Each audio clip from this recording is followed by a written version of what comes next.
여러분, 우리가 2025년이 다가오면서 목표를 세우는 이유가 있어요.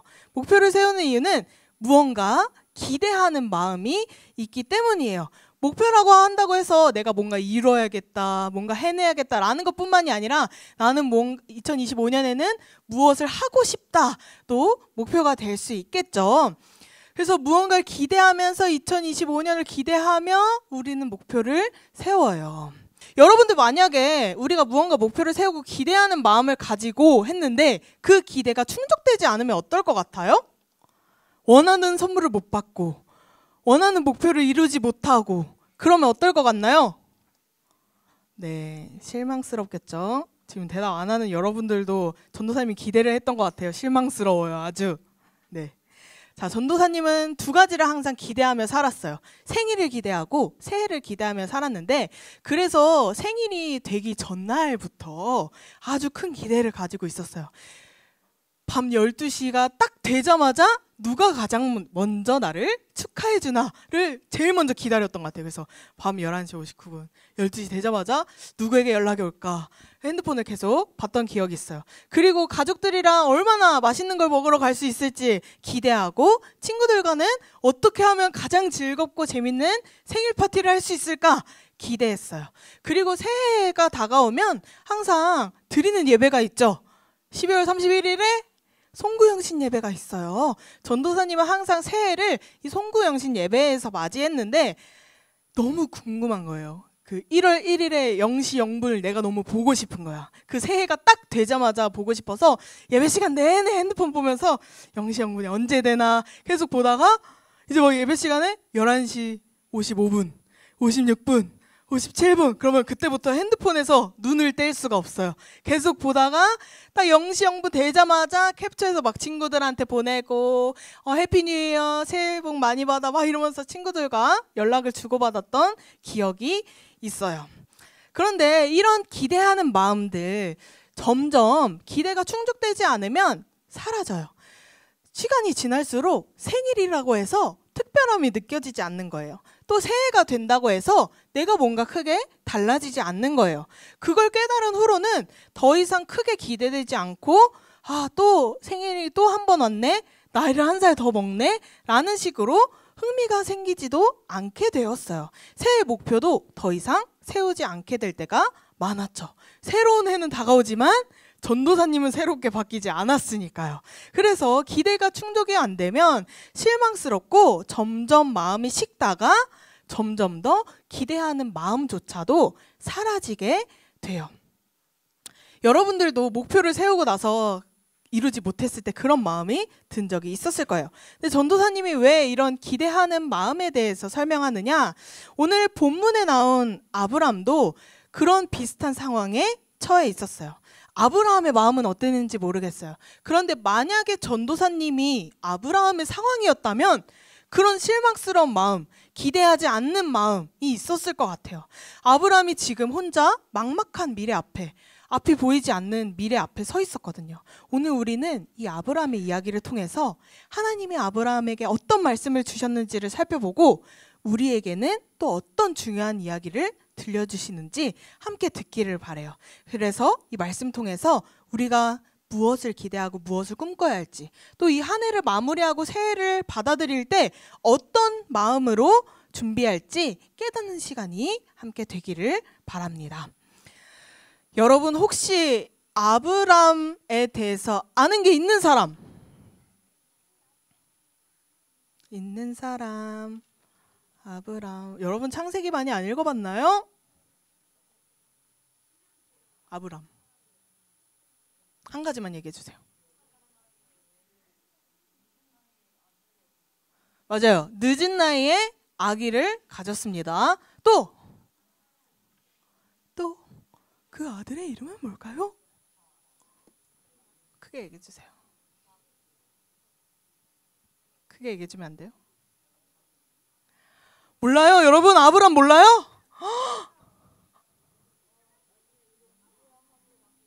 그렇죠. 여기도 적혀있죠. 나중에 이름이 아브라함이라고 바뀝니다. 그럼 아브람의 아내 이름은 뭘까요? 네, 그렇죠. 사라도 이전 이름이 있어요. 사레. 네. 여러분 아브라함의 아들의 이름은 이삭이죠. 여러분 다 알고 있는데 쑥스러워서 말 못한 줄로 알고 있을게요. 자, 이 아브라함은 우리가 가장 잘 알고 있는 말씀이기도 하죠. 하나님께서 아브라함을 부르셔서 너의 고향과 친척과 아버지의 집을 떠나 내가 보여줄 땅으로 가라고 말씀하셨어요. 아브라함은 얼마나 믿음이 좋았던지 하나님께서 어디로 가라고 하지도 않았지만 보여줄 땅, 일단 떠나라고 하셨는데 그 말씀에 순종하여 조카인 롯과 함께 집을 떠나 하나님이 이끄시는 길로 향하고 있었어요. 그러던 중 이 아브라함이 하나님 말씀 순종을 너무 잘하니까 하나님께서 이 아브라함과 롯에게 큰 복을 주셨어요. 그 큰 복은 무엇이냐면 가지고 있던 재산이 많아지고 가축들이 많아지게 하는 복이었어요. 이동 중에도 그래서 가축들이 점점 늘고 가진 재산이 많아지기 시작해요. 그런데 여러분 가축들이 많아지면 뭐가 더 많이 필요할까요? 양식, 식량이 필요하죠. 그리고 살아가는데 가장 중요한 물이 많이 필요해요. 그러면서 가축을 먹일 땅과 물을 가져올 장소가 부족하게 되면서 아브람과 롯의 목자들이 서로 다투기 시작했던 거예요. 그런데 아브람과 롯은 서로 다투기를 원치 않았어요. 그래서 서로 떨어져서 각자 땅을 정해서 살기로 해요. 아브람은 롯에게 먼저 선택의 기회를 줬어요. 먼저 땅을 선택하면 아브람은 다른 땅으로 선택해서 가겠다고 이야기했어요. 롯은 주위를 싹 둘러봐요. 어느 땅이 더 좋을까? 어디 땅이 더 기름지고 풀도 많고 물도 많을까? 둘러보다가 정말 좋아 보이는 그 땅을 선택해요. 여러분 그 땅이 얼마나 좋냐면 성경에서 이렇게 이야기해요. 여호와의 동산 같고 에덴 동산 여호와의 동산 같고 애굽 땅과 같았더라 라고 이야기를 하고 있습니다. 그래서 롯은 다 가족들과 가축들과 목자들을 다 챙겨서 그 지역으로 떠났어요. 근데 롯이 주변을 둘러보고 가장 좋은 땅을 선택했잖아요. 그럼 아브람은 어디로 가요? 그 다음 남아있는 땅으로 가게 된 거예요. 근데 우리가 봤을 때는 롯이 더 좋은 땅을 선택하고 아브람은 오히려 산 쪽에 있는 땅을 선택했단 말이에요. 그러면 내가 만약 아브람이라면 스스로에게 이런 생각을 했을 것 같아요. 하나님께서 나에게 약속을 하셨는데 왜 롯에게 더 좋은 땅을 주셨을까? 왜 나한테는 더 좋은 땅을 주시지 않지? 하나님께서 약속을 이루신 게 이런 모습일까? 이런 생각을 하게 될 것 같아요. 왜냐하면 우리에게도 이런 아브람과 같은 상황들이 많이 일어나기 때문이죠. 내 생각대로 되지 않고 오히려 남들보다 내가 더 초라해 보일 때가 있어요. 그리고 미래에 대해서 내가 잘하는 게 없고 하고 싶은 것도 없고 캄캄해 보일 때가 있어요. 아브라함의 상황은 사람의 생각으로 봤을 때 마치 이런 상황과 같은 거예요. 희망적이지 않아요. 나는 쟤보다 못한 걸 가지고 있고 하나님이 정말 나를 사랑하시고 나를 인도하시나 싶은 의심이 들 만한 때예요. 하지만 그때 하나님께서 아브라함에게 놀라운 말씀을 주셨어요. 우리 한번 같이 읽어볼게요. 시작! 너는 눈을 들어 북쪽과 남쪽 그리고 동쪽과 서쪽을 바라보라. 보이는 땅을 너와 내 자손에게 주리니 영원히 이르리라. 아멘. 여러분 여기서 우리가 중요하게 봐야 할 것이 있어요. 하나님이 아브라함에게 뭘 하라고 했나요? 뭘 하라고 했죠? 눈을 들어 바라보라고 했어요. 어디를요? 동서남북을. 얼마나 넓었겠어요? 정말 넓은 곳을 보라고 하셨어요. 아브람은 아마도 지금 자신이 처한 이 상황만 보고 있었을 거예요. 롯이 더 좋은 땅으로 떠나고 나는 그거보다 못하고 뭔가 더 나아진 상황은 없고 그런 자신이 남아있는 현실에만 눈을 고정하고 있는데 그럴 때 하나님은 그 시선을 들어서 더 넓은 곳을 바라보게 하셨어요. 이 말씀은 어떤 의미냐면 하나님이 이런 말씀을 하는 거예요. 아브라함아, 네가 가진 그 현실만 바라보지 말고 더 크게 내가 계획한 하나님의 계획을 기대하며 바라보라 라고 하시는 거예요. 너희가 보는 그 한계 너머의 것을 보게 해주겠다라고 하는 것이 하나님이 아브라함에게, 하나님이 우리에게 들려주시는 말씀이에요. 그리고 단순히 그 시선을 동서남북으로 돌리는 것을 넘어서 믿음으로 그 땅을 바라보라는 말씀이 담겨 있어요. 왜냐하면 하나님이 주신 약속은 인간의 눈으로 보면 당장 이루어질 것처럼 보이지 않기 때문이에요. 지금 이 땅을 이미 아브라함에게 자, 아브라함아 너의 명의로 이 땅을 주겠다 하고 내어주신 게 아니에요. 네가 보는 땅을 앞으로 너와 내 자손에게 주겠다 하고 약속하신 말씀이에요. 아직 주신 게 아니란 말이죠. 그렇기 때문에 인간의 눈으로서는 한계가 있어요. 믿음으로 바라봐야 볼 수 있는 거예요. 그럼 이 말씀에 아브라함은 어떻게 반응했을까요? 네, 아브라함은 하나님께서 바라보라고 하신 그 땅을 바라보면서 그 땅을 걸으면서 하나님의 약속을 받아들였어요. 그리고 그 땅에서 하나님께 제단을 쌓아 예배를 드렸어요. 아브라함은 비록 하나님의 약속을 눈으로 직접 보진 못했지만 믿음으로 순종했어요. 지금은 황량해 보이고 남보다 초라한 땅이더라도 하나님이 주시고 하나님이 더 좋은 땅이라고 말씀하시는 걸 믿고 그 말씀을 따른 거예요. 롯이 그 땅을 선택했던 이유는 자기 눈에 가장 좋아 보이는 땅이었기 때문에 선택한 거예요. 근데 아브라함은 지금 이 땅에 만족하는 이유는 하나님이 이 땅을 주겠다고 약속하셨으니 그 말씀에 순종하고 이 땅을 받아들이기로 한 거예요. 롯과 아브라함의 차이는 여기에 있어요. 아브라함의 기준은 하나님의 말씀이었어요. 하나님이 주신 땅, 하나님이 더 좋다고 하신 땅이니까 받아들일 수 있었던 거예요. 눈에 보이는 상황은 하나님이 약속을 이뤄주신 모습이 아니었지만 아브라함은 더 높이 계시는 하나님의 말씀을 바라보고 받아들이고 순종할 수 있었던 거예요. 여러분에게도 이러한 아브라함의 믿음이 필요해요. 아브라함처럼 믿음으로 순종할 수 있어야 돼요. 하나님의 약속이 우리 눈에 아직 보이지 않더라도, 아직 너무나 먼 이야기 같더라도 하나님이 나를 향해 말씀하신 것을 믿고 따라가는 것이 바로 아브라함의 믿음이에요. 우리가 새해를 준비하면서 이런 믿음 가지고 준비해야 돼요. 내가 처한 상황이나 내가 가지고 있는 부족함이나 한계에 머물러 있지 말고 그 너머에 계시는 하나님을 바라보는 여러분들이 되었으면 좋겠어요. 아인슈타인이 이런 말을 했대요. 상상력은 미래의 예고편이다 라고 말했어요. 근데 이 말을 듣고 어떤 한 사람이 미래를 예측하는 방법을 알려줬어요. 여러분 미래에 대해서 알고 싶지 않나요? 미래를 예측하는 방법? 미래를 예측하는 가장 최선의 방법은 미래를 창조하는 거래요. 여러분 미래는 아직 우리에게 다가오지 않은 것이지만 미래는 그저 우리가 예측하고 상상하고 그 미래가 올 때까지 기다리는 것이 아니라 내가 미래를 상상하고 꿈꾼 것을 열정을 다해 만들어가는 거예요. 근데 나의 현실적인 어려움과 나의 부족함이 있어요.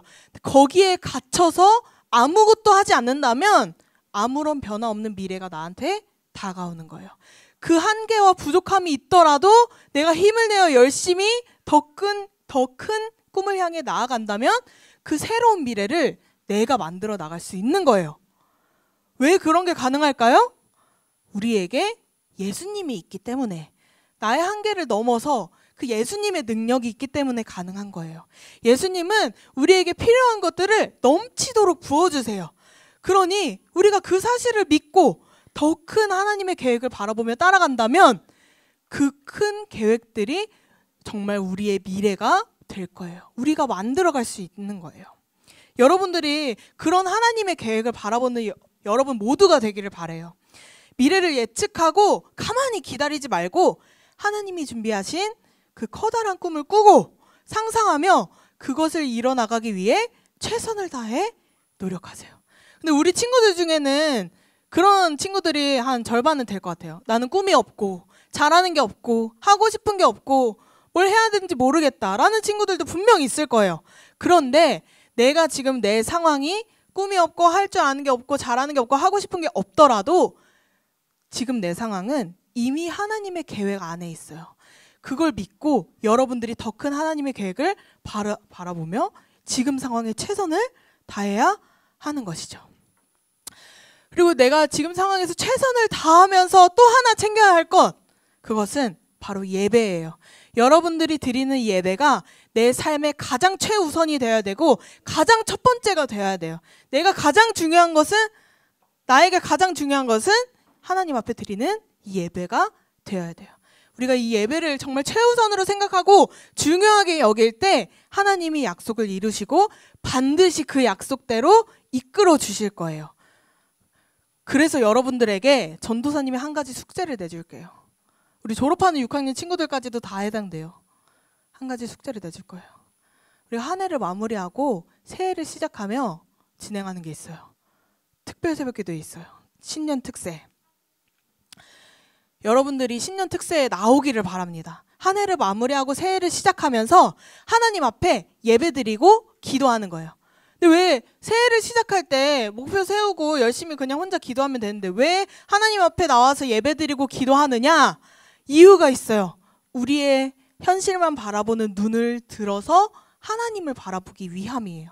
그러니까 여러분들 꼭 모두가 이 특별 새벽 기도에 나와서 하나님 바라보는 한 해가 되시기를 바랍니다. 여러분, 오늘 아브라함의 이야기를 통해서 우리는 눈에 보이는 현실이 전부가 아니라는 것을 알 수 있어요. 왜? 우리에겐 더 크신 하나님이 계시니까. 하나님은 정말 무한한 능력을 가지신 전능하신 하나님이시기 때문에 우리는 더 큰 꿈을 바라봐야 해요. 하나님이 준비하신 그 꿈을요. 내가 지금 꿈이 있든지 없든지 내가 겪는 모든 상황은 하나님의 인도하심 안에 있다는 사실을 믿길 바랍니다. 그리고 내 눈에 보이는 것보다 훨씬 더 크신 하나님을 신뢰하며 더 큰 곳으로 나아가는 여러분들 되길 바라요. 그래서 이번 주 특세에 여러분 모두 다 참여하고 하나님께 기도하면서 더 크고 좋으신 그 하나님의 계획 속에 동참하시기를 바랍니다. 그리고 한 가지 더 있어요. 하나님께 나아가는 아주 좋은 기회가 여러분들에게 마련되어 있습니다. 바로 성경학교와 수련회가 있어요. 우리 6학년 친구들은 중등부 수련회가 있고요. 5학년 친구들은 성경학교가 있어요. 소년부 성경학교. 여러분 이때도 가서 참여하는 게 1박 2일 가서 지루하고 재미없고 이런 게 아니라 가서 하나님을 바라보며 하나님께 나아가는 거예요. 그런 마음 가지고 여러분들 기쁜 마음으로 다 참여하기를 바랍니다. 우리가 하나님께 눈을 들고 하나님을 바라보면 현실 너머에 계신 하나님의 크고 놀라운 계획을 볼 수 있어요. 하나님은 우리를 향해 선한 길을 예비하시고 계획해 두셨어요. 우리가 믿음으로 순종해 나가기만 하면 됩니다. 여러분의 2025년이 하나님의 약속 위에 세워진 믿음의 한 해가 되기를 바랍니다. 우리가 함께 이번 한 주 동안 예배하고 기도하면서 내년 2025년 하나님이 주실 새로운 미래를 꿈꾸며 우리가 만들어 나가는 여러분 모두가 되기를 축복합니다. 그래서 여러분 모두의 2025년 목표는 전도사님이 정해줄 거예요. 잘 들으세요. 전도사님이 정해줄 거예요. 2025년 목표! 첫 번째, 하나님 바라보기. 두 번째, 하나님 말씀으로 기준을 삼기. 다른 사람이 옳고 그른 거 말해도 소용없어요, 여러분. 하나님의 말씀 기준으로 삼기. 세 번째, 내 인생에서 가장 중요한 것은 예배로 삼기. 이 세 가지를 가지고 하나님의 큰 계획을 따라 나아가는 모든 소년부 친구들 되기를 주님의 이름으로 축복합니다.